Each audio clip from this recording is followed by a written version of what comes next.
কিছু তো খাওয়াইবা। বেরোবা না? হ্যাঁ, কিছু খাওয়াইবা। হ্যাঁ, কল দিও, তুমি ফ্রি হলে কল দিও। তোমার ঈদ কেমন গেল? তুমি আমার কল তুমি আমারে আমার কল মিটটা আজও পর্যন্ত খোলো নাই, তোমারে অনেকবার বলছি, তুমি কল মিট করে রাখছো। তোমার ঈদ কেমন গেল? ঈদে তো ঈদ একটু গেছে মোটামুটি, আলহামদুলিল্লাহ। ঈদে তো একটু সরাটাও করলা না, দাওয়াতও দিলা না। হুম। ভাই আর ওই যে বললাম না, আমি একটু অনেক পেরেশানিতে, আমি প্রায় এই 1 মাসের উপরে হয়েছে, ঈদের 15 দিন আগ থেকে আমি অনলাইনে কম আসি ভাই। আমি অনেক পেরেশানিতে গেছি বুঝছো। আর ব্যবসা বাণিজ্যের পরিস্থিতি ভালো না তো, এই জন্য অনলাইনে একটু কম চাপি।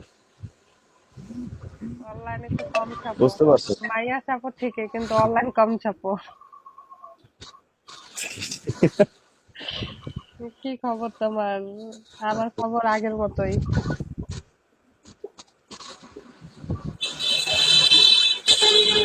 তারপর যাই হোক, দুষ্টুমি করলাম আর এই করো। তুমি কলমেটটা খুললে রাখো, হ্যাঁ।